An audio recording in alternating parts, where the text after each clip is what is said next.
I like to start with mindset when it comes to talking about credit, because I have a lot of people that come to me and their mindset's not quite where it needs to be. And I'll give some different examples. But this first statement I really love because it relates to just really anything in life, but I'm going to relate it to credit. To do and have the things that you want, you first must become the person to have those things.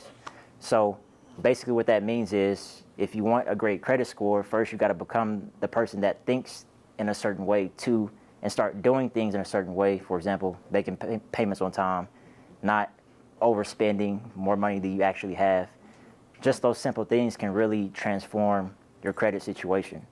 And key beliefs that when it comes to like credit mindset that I like to talk to my clients about is, for one, you must have patience with this process. This isn't a quick fix. I know there's people out there that try to say you can fix your credit in 30 days, 60 days, and give you these just false promises. It is a process.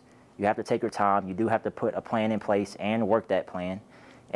But if you stick to it, you will get to that end result that you want. Also, responsibility.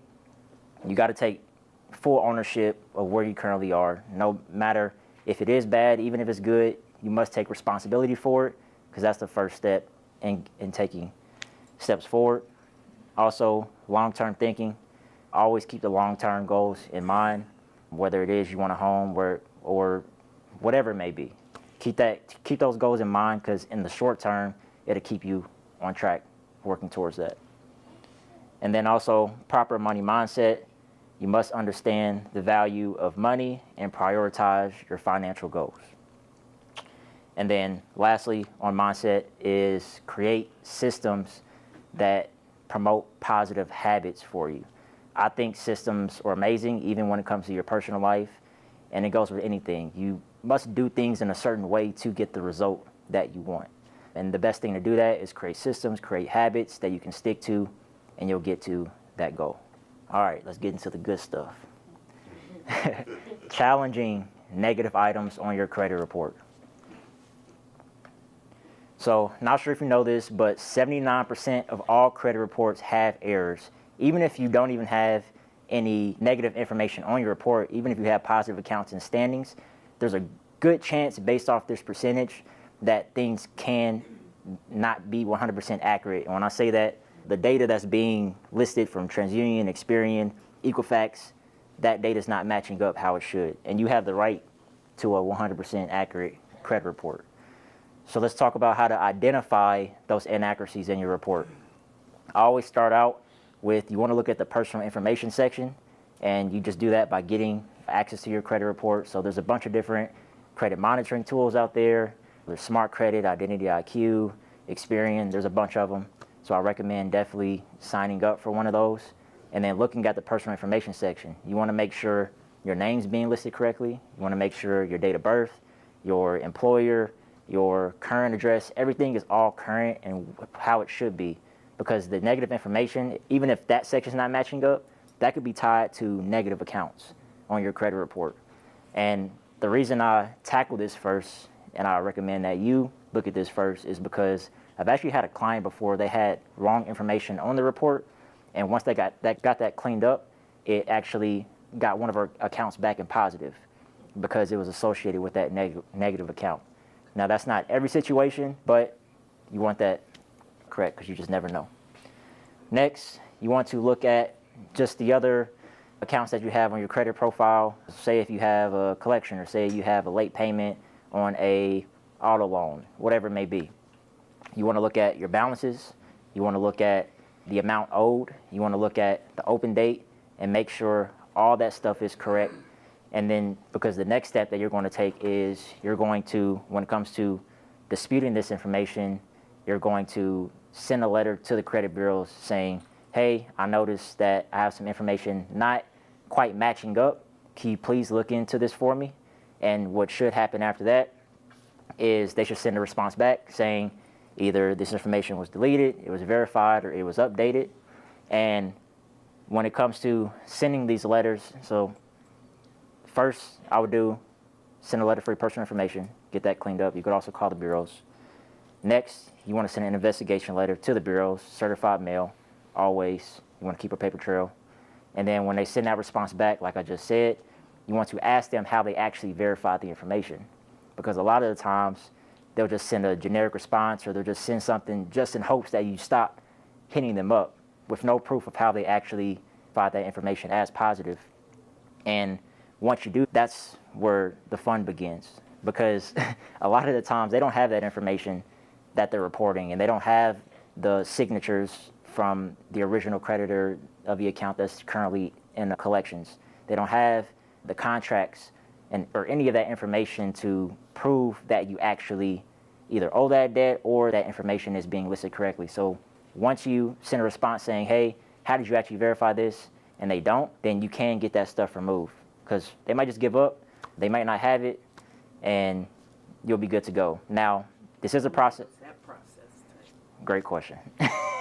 Great question. That's where the patience comes in. So when it comes to that, I've had some clients who that process, they got deletions in the first 30 days. Some clients, it may take up to 6 months. Some clients, it could take up to a year. That's honestly how long it really can take. So that's why it just goes back into being consistent and patient going through the process, because they like to play hardball. And that's why I always say you want to keep all your documentations. Any letter you send out, keep your documentations. Keep all of your certified mail receipts. Don't ever do anything over the phone because you have no proof. Because once you build up that information, you start to build a case that you can use that shows proof for getting that stuff removed. So going into following up and tracking your progress, the bureaus have 30 to 45 days to respond to you. So it's like you send it, and it's a waiting process.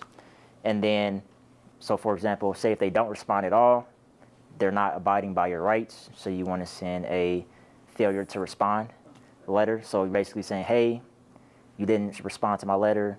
That's against my rights. Please delete this information from my report. I always send that certified mail as well. And then also, as I mentioned earlier, the method of verification letter is basically saying, hey, thanks for getting back to me, but how did you actually verify this information? And then common mistakes when it comes to disputing things on your credit report is not checking your credit report regularly. With a lot of these credit tools, you can refresh your report every single 30 days, so I always recommend refreshing it and seeing what was updated, what was changed, and then also failing to follow up. That's the most crucial part when it comes to this process, is always following up, staying on it. So a lot of people, they want to do it themselves, that's great, or they just refuse to work with someone for whatever reason, that's okay. But if you're not following up, you're not going to get the result. And that's why also you may hire a professional. You're hiring them basically to be the consistency for you, making sure all these disputes are getting sent out at a timely manner with the correct type of letters. All right, building your credit to increase your score. So this image that I have here is an ideal credit structure. So a lot of people want a high score. A lot of people want the 750 plus score, 800 score. That's great, but that's the outcome. What's more important is actually the structure of your report. What is the content inside of your report that's reporting? Because whenever, say, you're going through the home buying process or whatever it may be, they're looking at what's actually on the report. They're not, like this, once you get to a certain score, it doesn't matter that much anymore. So you want to make sure that you have 100% payment history. So self-explanatory. Make all your payments on time. I recommend setting reminders in your phone, having your stuff on auto pay if you have the ability to do that. Just always making sure that things are being paid on time, because one 30-day late payment could drop your score like 80 points, up to 100 points. Yeah, it's crazy. Yeah, so you definitely, and then also as well, I definitely recommend this. If you know you're going to be late on something, call them. Yep. Let them know, because you'll be surprised. They'll be willing to work with you. Things happen in life. So be like, hey, I'm not going to be able to make my payment until 10 days from now. A lot of the times, they may say, okay, because they just want their money. They don't care. But what most people do, they just avoid it. They let the late payment hit. Now their credit score is done. And late payments, honestly, are some of the hardest things to get off of a report. Next is utilization. If you go to Google, standard, they're going to say you want to stay 30% or below of utilization. That's great.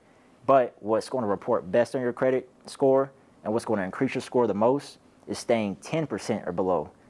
And I definitely recommend following that. You'll see the result from it. And then also 0 derogatory marks, so no late payments, no collections. So if you have that stuff on your report, definitely you want to go through the process to try to get that stuff cleaned up. And then credit history, ideally you want a minimum of 7 years of credit history. Now that just comes, you really can't do much about that, but one thing you can do, say you can, if you have a close friend or a family member, get added as an authorized user. So for a personal example, when I was 23, I got added as an authorized user on my grandfather's credit card, and immediately I got 20 years of credit history. My score went up 100 points, and I had, from that one card, $20,000 of credit, his credit line on my report. Now, that raised my score. It was great. You definitely want your own accounts on your report because that's going to hold more weight. But if you have someone that's responsible in your family or a friend, I would definitely recommend using that. Open accounts. So you always want to have open accounts if you can handle it on your report. Minimum 10 for best results. So you want to shoot for that. So say if you currently have 1 open account, you want to start slowly just adding things as much as you can handle on your report to start building that up. And then also keeping accounts open. So say if you have an old credit card you don't use, don't close it. Keep it open because you still want it to report, because once you close it, you lose everything you built up from that one thing. Always have those open accounts. There's different, and I'll go into some of those things, but you can have, there's different credit building tools out there. So say if you have a 620 score or below, there's simple credit building tools that's $5 a month you can do that just builds positive payment history and has those open accounts in your report. There's a lot of different things. And then lastly, inquiries. So ideally, you only want about 2 to 3 inquiries reporting on your credit report for best results, especially if you're going in to apply for something. So really, when it comes to that, you want to be strategic about what you're applying for. If you have inquiries that are unauthorized, so say if you go to a car dealership, they run your credit like 30 times, you want to get that stuff cleaned up because you don't want a bunch reporting on there. Sorry, quick question. Yep. So how do you get the hard inquiries on? Yeah, so same process as with disputing the negative items on your report is basically including those on your disputes and saying, hey, this was unauthorized. Can you please remove this from our report? Yep. I have a question. Yep. With regard to inquiries, bought a vehicle, they sent it probably to 15 banks. It's supposed to count as 1, but it counted as like 15. How do you get that to go away? Yep. So same thing. You would just have to dispute them, basically saying, hey, like this was unauthorized. Now, you don't, did you get the car? So you don't want to delete the inquiries that have to, that for the account that's reporting on the report, you don't want to remove that inquiry because that could delete that account. But the inquiries that don't have anything to do with that account on your report, you want to go through this dispute process and say these were unauthorized, they ran my credit excessively, to try to get those off. And then length of credit history, keep your old accounts open. Like I said, types of credit, you want to diversify your portfolio. So say if you're super revolving credit heavy with credit cards, think of some different type of loans that you can have reporting on your report. You could also report your rent if you're currently paying rent. So say if you know you're going to get a home, so like I've currently report my rent to my credit report. So I'm able to report my rent going forward and all my rent that I paid in the past like 2 years. That's something that you can do. You just want to diversify it, have a bunch of different things on your report so it shows lenders that you're responsible, you can handle payments from different type of accounts, and it's just going to look great. This is my last slide. Closing old accounts without considering the impact of the credit history that you built up from that account.